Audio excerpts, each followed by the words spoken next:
Hello बच्चों, क्या हाल है आपके। पूरी उम्मीद है मुझे कि आप बिल्कुल ठीक होंगे। तो चलिए, आज के अध्याय में हम वाक्य पढ़ने वाले हैं। तो वाक्य पढ़ने के लिए चित्र सामने है, जिसके अनुसार हमारा वाक्य चलेगा।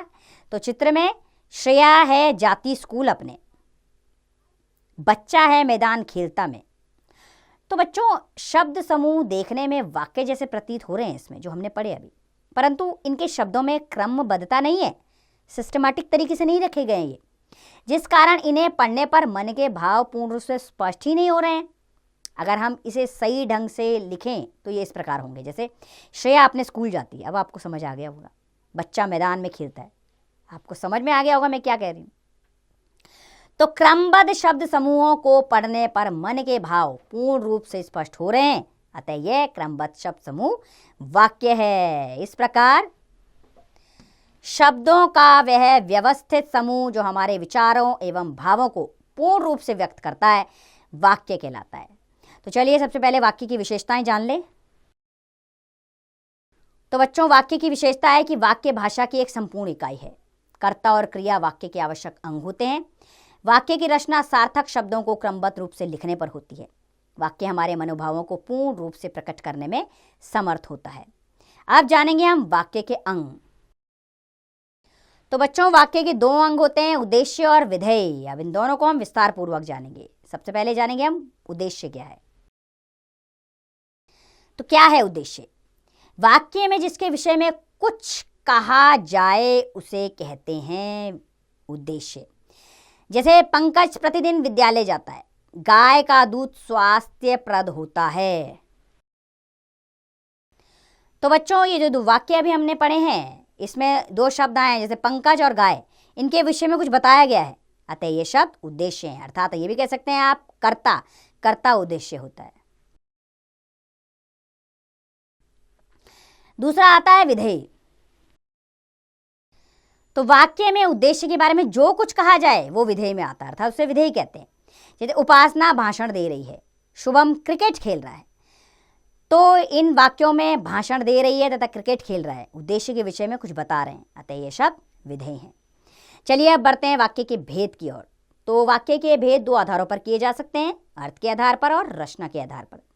सबसे पहले जानेंगे अर्थ के आधार पर वाक्य के भेद। तो बच्चों, अर्थ के आधार पर वाक्य के 8 प्रकार होते हैं: विधानवाचक वाक्य, निषेधवाचक वाक्य, प्रश्नवाचक वाक्य, संकेतवाचक वाक्य, संदेहवाचक वाक्य, इच्छावाचक वाक्य, आज्ञावाचक वाक्य, विस्मयादि बोधक वाक्य। अब एक एक करके विस्तार पूर्वक समझेंगे इन्हें। तो सबसे पहले जानेंगे विधानवाचक वाक्य क्या है। तो जिन वाक्यों में क्रिया के करने या होने का सामान्य रूप से बोध हो, उन्हें विधानवाचक वाक्य कहते हैं। जैसे वह पत्र लिखता है, बच्चे शोर मचा रहे हैं। दूसरा है निषेधवाचक वाक्य, अर्थात नहीं का बोध। जिन वाक्यों में क्रिया के ना करने या ना होने का बोध हो, उन्हें निषेधवाचक वाक्य कहते हैं। जैसे प्रिया स्कूल नहीं जाएगी, बच्चे को मत रुलाओ।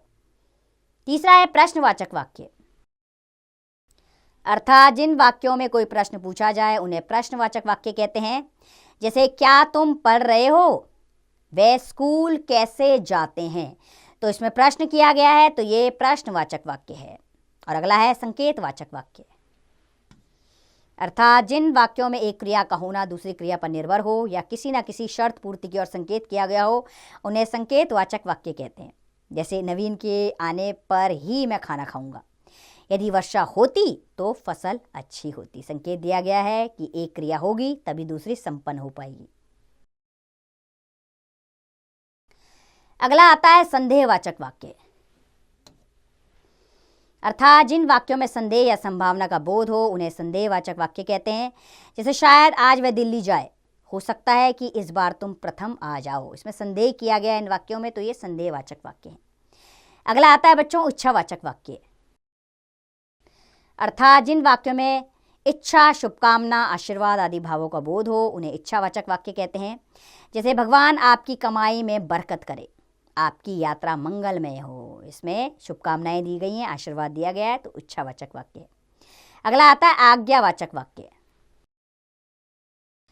तो बच्चों जिन वाक्यों में आज्ञा, आदेश, अनुरोध, प्रार्थना आदि का भाव का बोध हो उन्हें आज्ञावाचक वाक्य कहते हैं। जैसे शीला तुम यहाँ बैठो, आप अंदर आ सकते हो। इसमें आज्ञा दी गई है तो आज्ञावाचक वाक्य।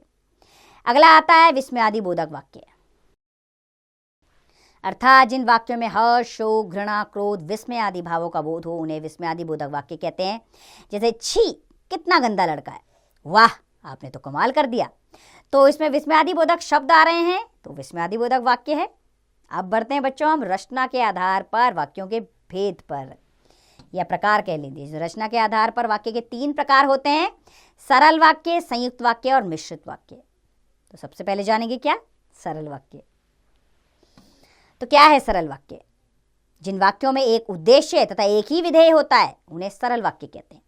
जैसे सूर्य पूर्व दिशा में निकलता है, हम पूजा कर रहे हैं, इसमें एक ही उद्देश्य और एक ही विधेय है, तो ये सरल वाक्य है। दूसरा है संयुक्त वाक्य।